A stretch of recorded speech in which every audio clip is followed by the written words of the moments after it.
तो आप सभी को नमस्ते प्रणाम। मैं आपका अपना ठाकुर प्रखर सिंह और रात के 10 बज चुके हैं और कहानी का जो सिलसिला है बदस्तूर जारी है। बिहार में एक बेहद मशहूर जिला है मुजफ्फरपुर। आए दिन ये सुर्खियों में भी बना रहा। एक टाइम में यहाँ कुछ दंगे वगैरह भी हुए थे, इस वजह से भी ये काफ़ी मशहूर रहा। इसी मुजफ्फरपुर में एक थाना लगता है, अहियापुर थाना, और इसी थाना क्षेत्र में एक जगह लगती है संगम घाट। और इसी संगम घाट पे एक डॉक्टर बैठा करते थे। ठीक ठाक उनका क्लिनिक था। लगभग 10, 20, 50 लोग इनकी क्लिनिक पे डेली आते थे और इनसे इलाज करवाते थे। अब दिन भर ये अपनी उस डिस्पेंसरी में बैठे रहते। शाम को ये चले जाते। अब डिस्पेंसरी थी, कीमती मशीनें थी, जांच पड़ताल की और चीज़ें थी। इस वजह से इन्होंने एक गार्ड भी रखा था जिसका नाम था सुरेश पासवान। सुरेश पासवान का काम था कि शाम को आ जाता, आने के बाद रात भर वहाँ अकेली ड्यूटी देता। सुबह जब बाकी स्टाफ आते, चाहे वो कंपाउंडर हो चाहे डॉक्टर हो, तो फिर सुरेश पासवान चला जाता। यही इतना इसका काम था। सुरेश पासवान को ही कायदे से पूरी डिस्पेंसरी की रात में हिफाजत करनी थी। सुरेश जो था अपने हिसाब से पूरी हिफाजत करता भी था। लेकिन 30 अप्रैल की बात है, 30 अप्रैल साल 2023, सुबह सुबह जब डॉक्टर और बाकी स्टाफ के लोग आते हैं, खासकर जब सुबह सुबह सवेरे स्वीपर आता है, तो अचानक से देखता है कि सुरेश पासवान वहाँ नहीं है। अब उसने देखा कि सुरेश पासवान आज नहीं है। डेली वो रहता था। स्वीपर थोड़ा परेशान हुआ, चूँकि डेली सुरेश से पहली गुड मॉर्निंग होती थी, उसके बाद ही कोई काम होता था। तो जब उसने देखा कि सुरेश है नहीं, तो फिर उसने फ़ोन किया कि अचानक से बिना छुट्टी की बात की ये कैसे छुट्टी ले लिया। फ़ोन किया तो फ़ोन स्विच ऑफ। बहरहाल स्वीपर अंदर जाता है। जाने के बाद अपना झाड़ू पोछा करता है।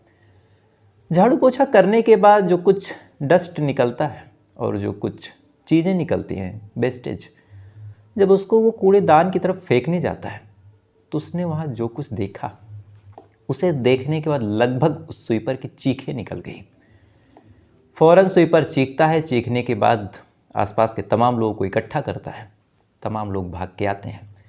आने के बाद देखते हैं कि वहाँ पे एक डेड बॉडी पड़ी हुई है।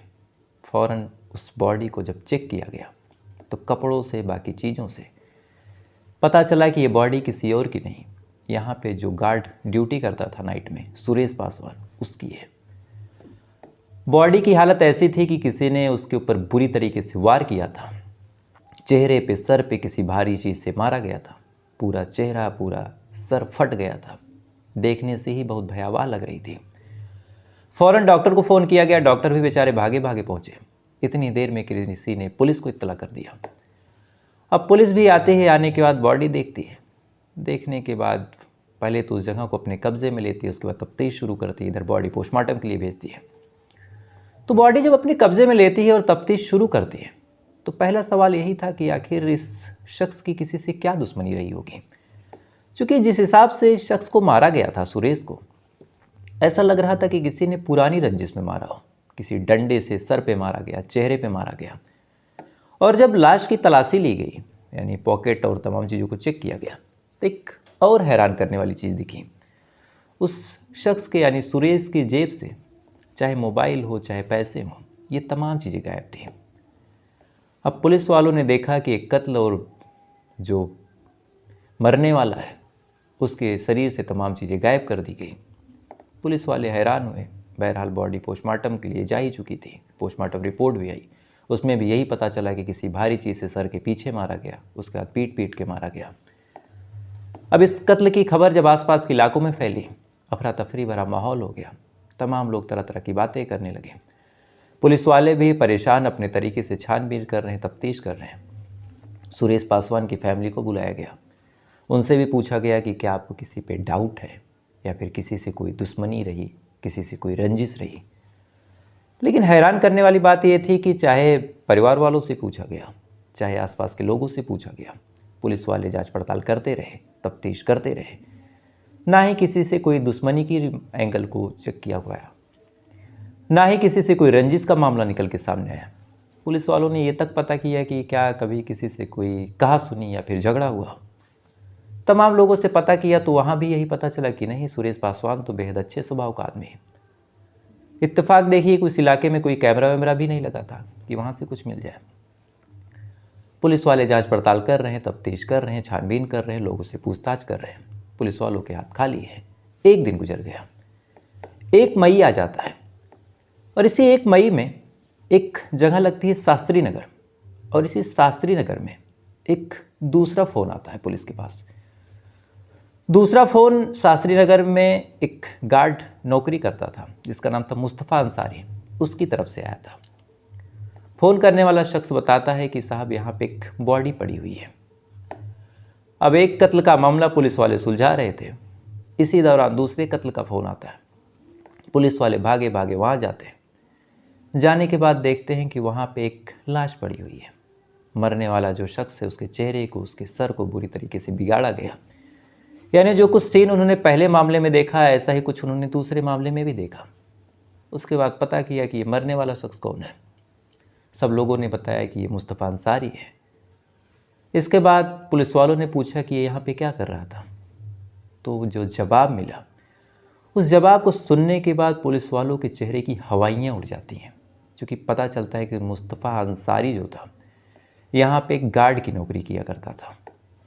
अब पहला कत्ल हुआ सुरेश पासवान का, वो भी एक डिस्पेंसरी में एक क्लिनिक पे गार्ड की नौकरी करता था।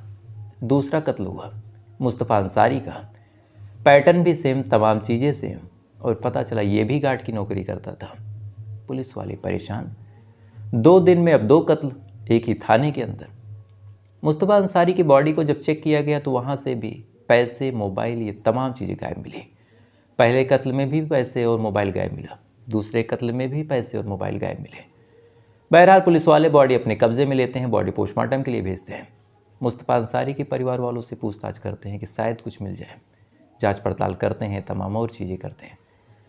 जैसे ही 1 तारीख की रात होती है, 30 तारीख को सुबह पहला फ़ोन आया था, 1 तारीख को सुबह दूसरा फ़ोन आया था। 30 तारीख की जैसी रात होती है, पूरा इलाका एक चीख सुनता है, यही शास्त्री नगर का, जहाँ सुबह सुबह एक लाश मिली थी, और लाश से महज 200 मीटर दूर, यानी चंद कदमों के फासले पे। जब एक चीख पूरा मोहल्ला सुनता है, फ़ौरन तमाम लोग अपने घर से बाहर निकलते हैं कि क्या हो गया। कुछ लोग लाठी लेके, कुछ लोग डंडे लेके, जिनके घर में कोई धारदार हथियार था उसको लेके।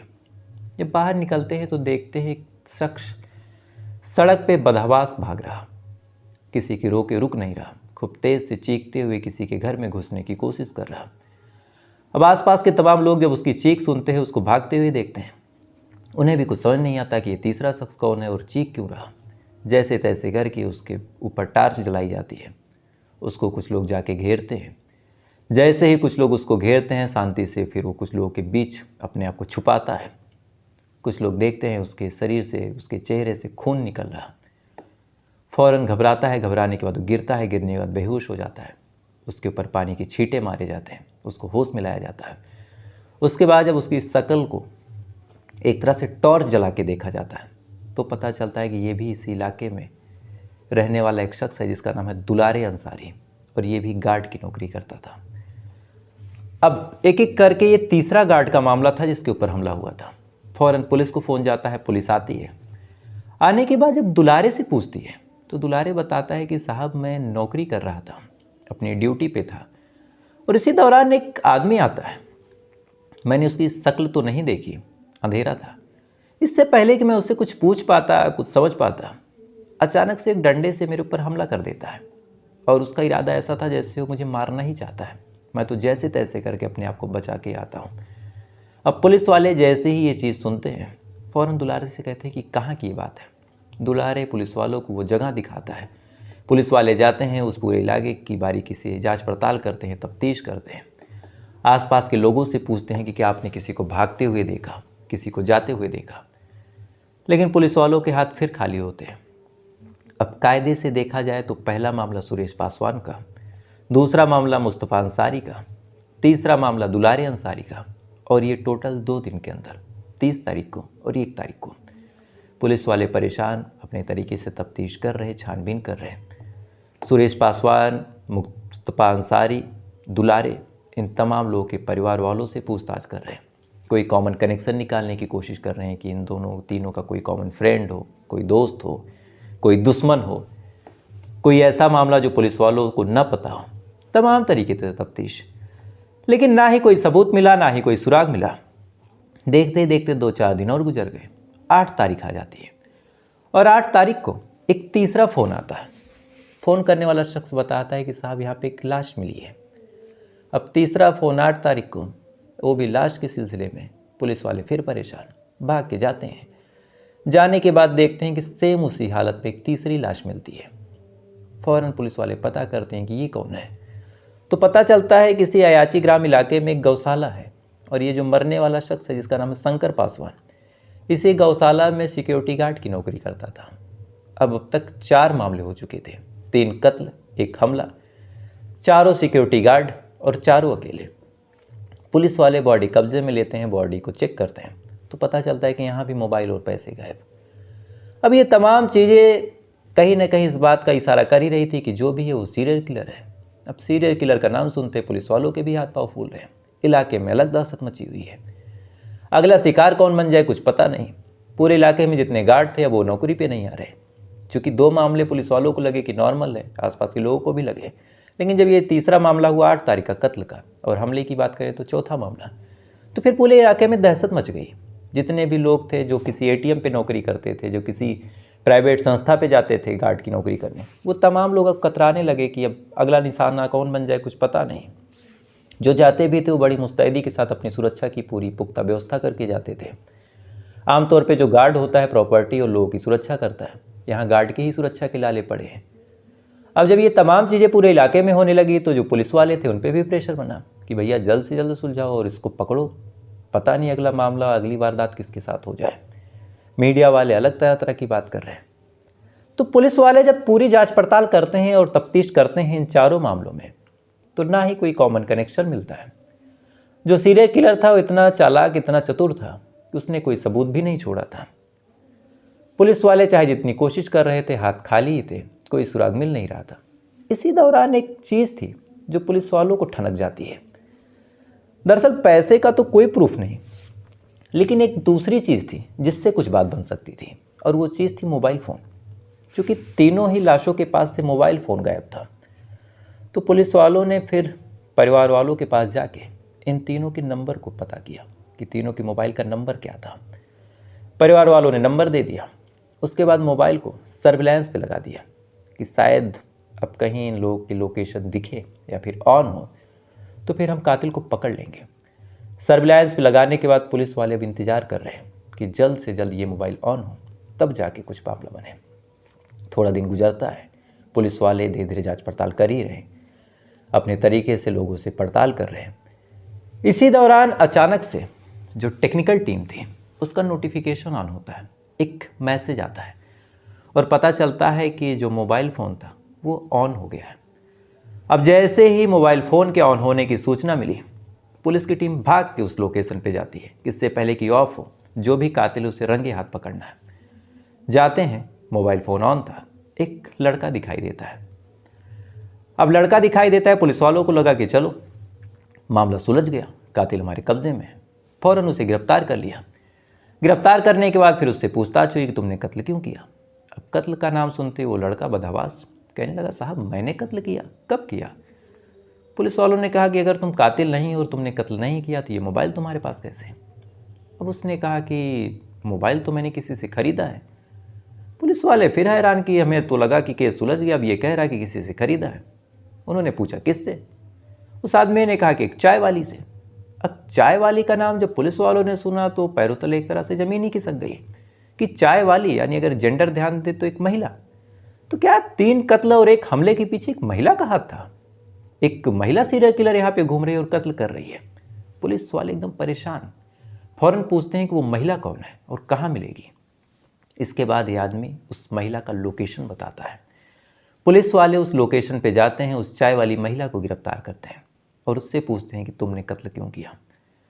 महिला जब कत्ल का नाम सुनती है तो वो भी सन्न रह जाती है, कहती है कि मैंने कत्ल कब किया साहब, और आपको मैं कातिल दिखती हूँ। पुलिस वालों ने कहा कि अगर तुमने कत्ल नहीं किया तो ये मोबाइल तुम्हारे पास कैसे। अब मोबाइल का नाम जब उस महिला ने सुना तो कहा ये मोबाइल तो मुझे किसी ने दिया था। पुलिस वालों ने पूछा किसने, तब उसने बताया कि शिवचंद पासवान उर्फ भाला ने। अब एक तीसरा नाम जब निकल के सामने आया तो पुलिस वाले इसके पास जाते हैं। बड़ी मुश्किल के साथ भाला को गिरफ्तार करते हैं। गिरफ्तार करने के बाद जब इससे पूछताछ की गई तब ये तीसरा ऐसा शख्स था जिसने कहा कि हाँ साहब मैंने ही मारा है। अब पुलिस वालों ने चैन की सांस ली कि चलो जो सीरियल किलर है हमारी गिरफ्त में। उसके बाद वजह जब पूछी गई तो उसने एक अजीब वजह सुनाई और यहीं से कहानी पहुंच जाती है कई साल पहले। शिवचंद पासवान एक ठीक ठाक फैमिली में पैदा हुआ, वहीं पला बढ़ा। परिवार वालों की इच्छा थी कि ये पढ़ लिख के कुछ बन जाए, अपने जीवन में कुछ करे। लेकिन इसके विपरीत शिवचंद पासवान जो था, बचपन से ही इसकी संगत खराब हो जाती है। कभी ये गुटखा खाने लगता, कभी ये सिगरेट पीने लगता, कभी ये बीड़ी पीने लगता। धीरे धीरे जब बड़ा हुआ तो फिर इसने शराब वगैरह का भी सेवन शुरू किया। परिवार वाले जब ये चीज़ देखते हैं तो उनका भी मन बैठ जाता है कि एक लड़का जिससे कुछ उम्मीद थी कि ये कुछ करेगा और इस तरह से नशे के चंगुल में फंस गया। तो फिर उन्होंने इसको पॉकेट मनी वगैरह देना बंद कर दिया। अब जब पॉकेट मनी वगैरह देना बंद कर दिया तो फिर इसने सोचा कि नशा तो करना है। इस दौरान अलग अलग जगहों पे इसने चोरी वगैरह भी की, जो कि नशे की गंदी लत थी। चोरी करने के बाद एक दिन जब इत्तेफाक से ये कहीं जाता है शराब वगैरह लेने, तो वहीं पे इसे एक आदमी मिल जाता है और कहता है कि ये सब तो छोटे नशे हैं और तुमको जन्नत की सैर करवाता हूँ। उसके बाद वो आदमी इसे अपने साथ लेके जाता है और चंद पैसों के बदले इसे ड्रग्स देता है। अब एक दो बार जब इसने ड्रग्स का सेवन किया, इसे ड्रग्स अच्छा लगने लगा। अब 3-4 बार इसने किया, उसके बाद इसे और अच्छा लगा। उसके बाद फिर अब पैसे ख़त्म, ड्रग्स मिल नहीं रहा। जो बॉडी है वो ड्रग्स की डिमांड कर रही है कि मुझे ड्रग चाहिए। अब ड्रग मिल नहीं रहा, इसने अलग अलग जगहों पे और चोरी वगैरह की। लेकिन जब जब इसने चोरी की, कभी ये पकड़ा जाता, कभी ये पीटा भी जाता, तो इसे लगा कि कुछ और करते हैं, क्योंकि इस हिसाब से काम बनेगा नहीं। कभी पकड़ा जाऊंगा, कभी फंस जाऊंगा, पुलिस वाले पकड़ लेंगे तो जेल चला जाऊंगा। तो फिर इसके जहन में एक आइडिया आया कि क्यों ना अब जिससे भी लूटें या फिर जिससे भी चुराएं उसको निपटा ही दें, और ऐसे आदमी को मारें कि वहाँ पे कोई हो ना और ईजिली मेरा शिकार बन जाए। तो ऐसे आदमी कौन? तो वही हो सकते हैं जो रात में कहीं नौकरी वगैरह करते हों। अब आमतौर पे लगभग रात की जितनी नौकरियां होती हैं वो ग्रुप में होती हैं। किसी फैक्ट्री में आप काम करें तो भी वहाँ 10-15 लोग होंगे। किसी कंस्ट्रक्शन साइट पे आप काम करेंगे तो वहाँ भी 10-20 मजदूर होंगे। टोटल एकमात्र ऐसी नौकरी थी जहाँ पे आदमी रात में अकेली ड्यूटी देता है, और वो नौकरी होती है सुरक्षाकर्मी या फिर सिक्योरिटी गार्ड की। तो फिर इसने सोचा कि क्यों ना सिक्योरिटी गार्ड को ही टारगेट बनाया जाए। अब ये दिन भर रेकी करना शुरू करता है कि किसे बनाया जाए। तो इसकी नज़र पहले पड़ती है सुरेश पासवान पे। ये देखता है कि सुरेश पासवान एक सुनसान जगह पे एक क्लिनिक के सामने नौकरी करता है, और आमतौर पे सुरक्षाकर्मी वहीं लगाए जाते हैं जहाँ पे कोई ज़्यादा रहता ना हो, तभी तो प्रॉपर्टी पे खतरा होता है। तो दिन भर ये सुरेश पासवान की नौकरी करता है। इससे पता था कि सुरेश पासवान के पास ठीक ठाक पैसे होंगे, एक बढ़िया फ़ोन होगा, क्योंकि गार्ड वगैरह अक्सर एंड्रॉयड फ़ोन रखते हैं ताकि रात में उनका भी टाइम कट जाए। जगना भी है, सो सकते नहीं हैं, तो एंटरटेनमेंट के लिए कुछ चाहिए। तो पहले ये रेकी करता है। जैसे ही रात घनी होती है ये एक डंडा लेके आता है। सुरेश पासवान अपना मोबाइल में इत्मीनान से बैठे थे, देख रहे थे। पीछे से डंडे का वार सर पे करता है, चकरा के सुरेश पासवान गिरते हैं। उसके बाद उसे डंडे से ताबड़तोड़ वार करता है, और तब तक करता है जब तक सुरेश पासवान की मौत नहीं हो जाती। उसके बाद उनकी मोबाइल, उनकी घड़ी, उनकी पर्स, ये तमाम चीज़ें लेके 9-11 रात गुजर जाती है। सुबह पुलिस आती है, जांच पड़ताल करती है। इतनी ही देर में ये दूसरे इलाके में पहुंचता है। 1 तारीख को ये अपना दूसरा शिकार मुस्तफ़ा अंसारी को बनाता है। पहले उसकी भी रेकी करता है। जब देखता है कि मुस्तफ़ा के पास ठीक ठाक पैसे हैं, मोबाइल फ़ोन है, तो फिर ये मुस्तफ़ा अंसारी को मारता है।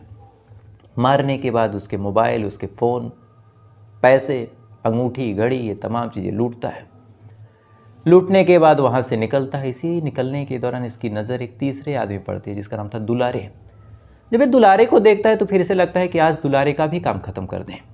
दुलारे के ऊपर हमला करता है, लेकिन इसका डंडा दुलारे के सर पे सटीक बैठता नहीं और साइड से लगता है। तो ब्लीडिंग तो होती है, लेकिन जो दुलारे अंसारी था उसे चक्कर वगैरह नहीं आते। वो वहाँ से चुपचाप भाग लेता है। अब वो गुहार लगा के जब भागता है तो इधर जो भाला था वहाँ से खुद को बचाते हुए निकलता है। कुछ दिन शांत रहता है, इसे लगता है कि मामला फंस जाएगा। लेकिन 7 तारीख तक जब पुलिस वाले इसे नहीं पकड़ पाते तब इसका कॉन्फिडेंस थोड़ा सा बढ़ता है, और फिर ये अपने चौथा शिकार शंकर पासवान को बनाता है। सेम तरीके से उसकी रेकी करता है। रेकी करने के बाद अकेले पाके हमला करता है। हमला करके मार देता है और पैसे, मोबाइल लूट लेता है। अब पैसे का तो इसके पास काफ़ी काम था, जाता है, ड्रग्स लेता है, ड्रग्स का सेवन करता है, कुछ नशे वगैरह की और चीज़ें लेता है, लेकिन मोबाइल का ये क्या करे। तो फिर इसने सोचा कि क्यों ना इस चाय वाली महिला को दे दें, ये बेच देगी, पुलिस वाले आएंगे, महिला देखेंगे तो फिर कुछ कर नहीं पाएंगे। और यही ओवर कॉन्फिडेंस पे इसे फंसवा देता है। और अगर ये मोबाइल फ़ोन ना बेचता तो शायद सीरियल किलिंग की जो चीज़ें थी और लंबी होती और ये और कई लोगों को शिकार बनाता। फिलहाल पुलिस वाले अब चार्जशीट बना के इसको जेल में डाल चुके हैं, फैसला आना बाकी है, देखते हैं क्या होता है। लेकिन एक कहानी और आपको मैंने सुनाई थी, एक सीरियल किलर जो रॉकी भाई बनने के चक्कर में ऐसे ही गार्ड्स को मारता था। ये दूसरा सीरियल किलर जो ड्रग्स के लिए गार्ड्स को मारता था।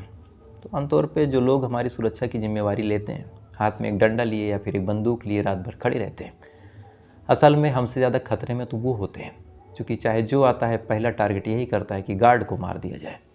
तो इनके भी लिए एक सैल्यूट बनता है। तो फिलहाल ये थी पूरी कहानी, और अब आपसे कल फिर मुलाकात हुई किसी दूसरी कहानी के साथ। तब तक अच्छे रहिए, खुश रहिए, अपना ख्याल रखिए, अपने देश का ख्याल रखिए। जय हिंद, वंदे मातरम।